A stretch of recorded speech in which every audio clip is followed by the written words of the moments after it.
Chapter 5 Indian Fishing. The next day, Joe asked if I would like to go fishing. Knowing I was about to learn something new, I eagerly agreed. We went down to the water, Joe carrying his bone-tipped harpoon rolled into a reed mat. We stopped near a huge boulder that sat perched upon an outcrop of bedrock. He told me that the Indians used to sit on the rock and watch the fish enter the enclosed marsh behind it. When they saw a school of many fish go in, they knew it was time to stretch their nets across the exit.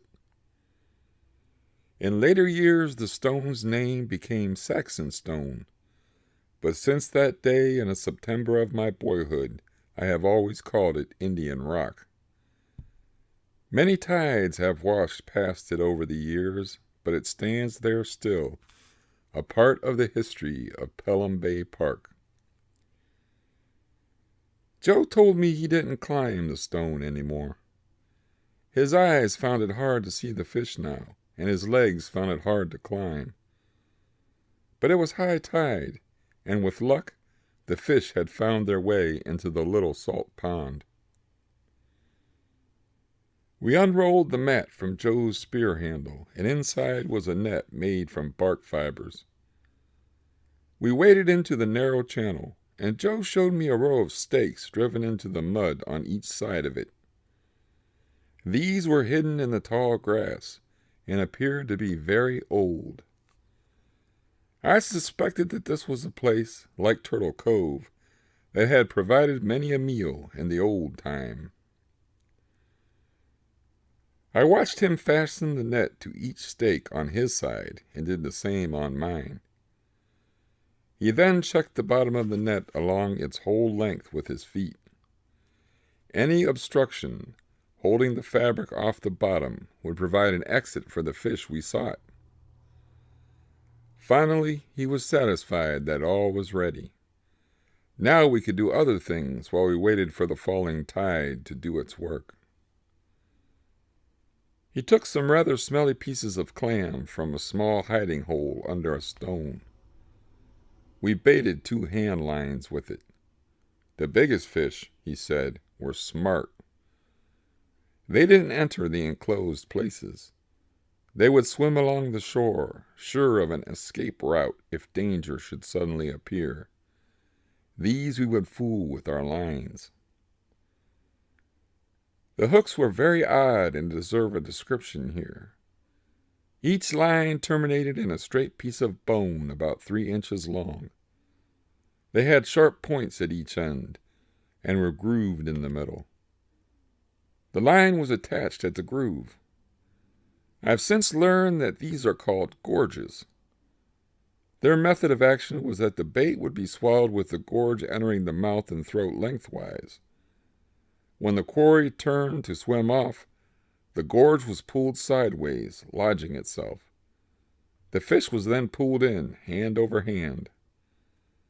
Study has shown that this was a very ancient fishing utensil, which predated the invention of hook-shaped devices. My experience on that autumn day proved that the gorge could still work, even in the 20th century. While the tide went out through our net, and the baits waited for takers, Joe picked up his spear when we walked a little distance. He found a narrow creek where the waters of Vagabond Bay re-entered Long Island Sound. He waded out to a submerged rock and stepped onto it. From that vantage, spear poised, he peered into the water. He stood so still that he seemed to have stopped breathing. He looked very much like the mannequins in the American Museum exhibits. He had become a part of the rock, a part of the water. Suddenly, so quickly that my eye missed the motion, his arm drove the bone-tipped weapon under water. I could see that he was forcing it into a fish held against the bottom. Soon, he reached in and pulled out a striped bass of about 10 pounds. He took it off his spear and threw it to me. My job was to scrape the scales off with my pocket knife. I looked back and saw that one of the baited lines was taut and vibrating.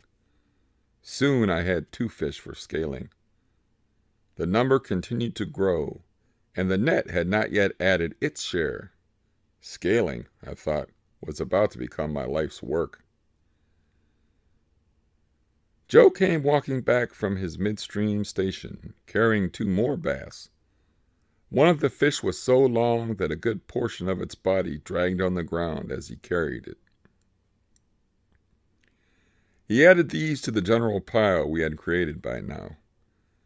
I was still keeping up with the scaling, but soon the pond would empty. Joe Two Trees looked first at the fish I had scaled, and then into the small pond, where hundreds of little fish darted, caught by our net. He said that although our catch was large, our numbers were small. We must now chase the young fish out through a small opening in the net, to swim the open water again. These would be the food for years to come. Just as we save the seeds of the corn for future plantings, he said, we would now plant fish for future catching. It was the way of the great plan. He said we would gut our catch and remove their heads here. It would lighten the load, feed the crabs and raccoons, and leave less to dispose of later. This seemed sensible, but I remembered the fish heads that fertilized Joe's corn. I asked him what he would use in spring if we left the heads here. He replied that Joe Two Trees would plant no more corn. But as we cleaned the fish, I with my Boy Scout knife, he with a chip of flint, I found it very hard to keep up with the gnarled old hands of the fishermen. I felt in my heart that a person who was able to do so many things was not yet old. A man who had so much respect and love for his world could not possibly be ready to leave it. When we finished, we went for a swim in the rising tide to wash the fish from our bodies. Joe showed me how to use wet sand for a soap. We dried in the breeze and lowering sun. Joe unrolled the reed mat and we piled the fish on it. We each gripped 2 corners of the mat and, stopping several times to rest our hands and arms, we eventually came to the poison ivy-covered entrance to his home. Joe said he would welcome my help if I thought I would not get into trouble by coming home late. I was sure it would cost me a talking to, but I didn't mention that. We began splitting each fish along the backbone. He was stone, I was steel. Soon we were working by firelight. As an owl hooted greetings to the night from a nearby tree, we finished. Now Joe dusted each fish with salt he had collected by evaporating seawater in the hollows of rocks. Then, piling them into a pyramid, he built a fire of soft, rotten apple, hickory, and cherry wood in the center of the pile, covered it with his mat, and began to smoke the fish. After another day, the fish would no longer be in danger of spoiling. They would now become a part of the winter stores. We sat and watched the campfire dance with shimmering shapes. We listened to the sounds of the night. The black-crested night heron passed over with a muted screech. A group of cicadas had begun their symphony in the trees overhead. It was a night that would be remembered for a lifetime, but lived only once.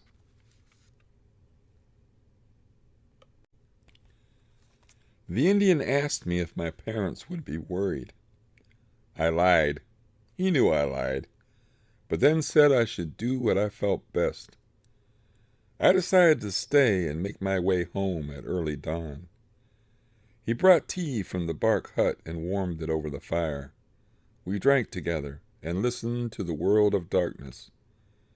The entire universe was captured within our small circle of light. Reality could wait. Joe Two Trees went into the hut again, and returned with the ancient pouch of leather in his hand. He held his grandfather's bride gift in the flickering light and took up the few stones that connected his life to those before him. He placed them in my hand without a word. I sat and fingered the beautiful stones, and then I asked why he had brought them out. "They are yours now," he said. "It is good that you should have them so that they may continue." I couldn't believe he was giving me the pouch of arrowheads. I knew the man felt that they were a part of all he had left. I knew the bag was his gold and silver. These were family heirlooms passed across the generations. Ages gone were now connected to this spot, this time, only by the pouch, but he chose to give it to a small boy. He said, "I know you can respect these things made by my people of long ago. Take them, that they may remain, and not be buried by the rain and snow. Keep them, and think, upon nights such as this, of their makers." I could think of nothing to say in thanks, so I said nothing. I placed the leather pouch inside my shirt. It nestled against my flesh and made me shiver. Far off, I heard a train whistle, and an owl hooted in reply. Crickets chirped a song, while frogs tried to drown them out with basso profundo notes. A tiny sliver of moon rose from the east, and I watched it climb a cloudless sky. The stars were now eyes, watching over all creation. It must have been on such a night, I thought, that the Great Spirit decided to create all things. I asked Joe if he had a story about the beginning. He had, and as the night shadows gradually thinned, he told it to me.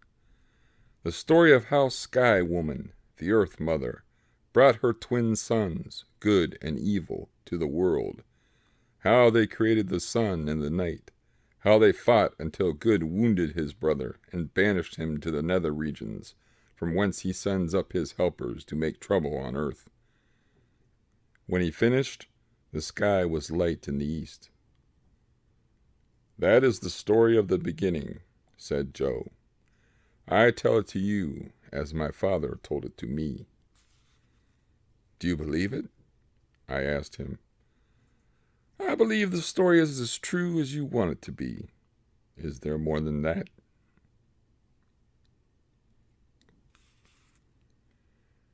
I paid for that night away from home. My parents, worried, had not gone to bed that night either. Punishment was both swift and lingering. The swift part affected only the seat of my pants, but the lingering part was a prohibition that kept me away from my Hunter Island for many weeks. During that time, I told a part of the beginning story to my former 1A teacher, Miss Mellert, whose room I had gone to one day after school. She advised me to use every chance I had to read library books and other works on the Algonquins and Iroquois, and I did. I studied everything on the subject I could find. Trips to the museum helped, and soon the fall was turning to winter. A bit before Christmas, my sentence was suspended. I promised my father that I would keep track of time in the future, and made plans for the coming weekend. Friday night was cold and windy. When I woke in the dim glow of Saturday morning, a thin layer of snow was covering the ground. I turned frequently to watch my footprints extend in a line toward Hunter Island. The early sun on the first snow of winter was bright and cheerful. I hardly felt the wind as it drove cold air into my coat and muffler. I had other things to think about. I couldn't wait to see Joe and ask him to verify some of the things I had read in the past weeks. I wondered what new projects he would help me undertake. I saw us walking together, looking at new things and telling strange stories to each other.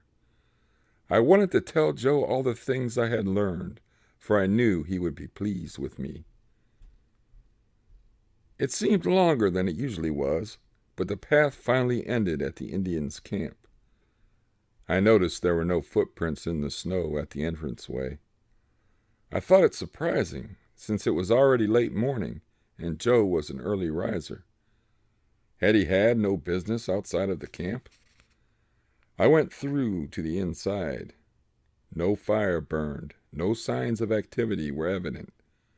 The compound was quiet and eerie. I pushed aside the flap entrance to Joe's small shelter, and there he was, wrapped in blankets. He lay on his bed of pine branches and smiled at me weakly.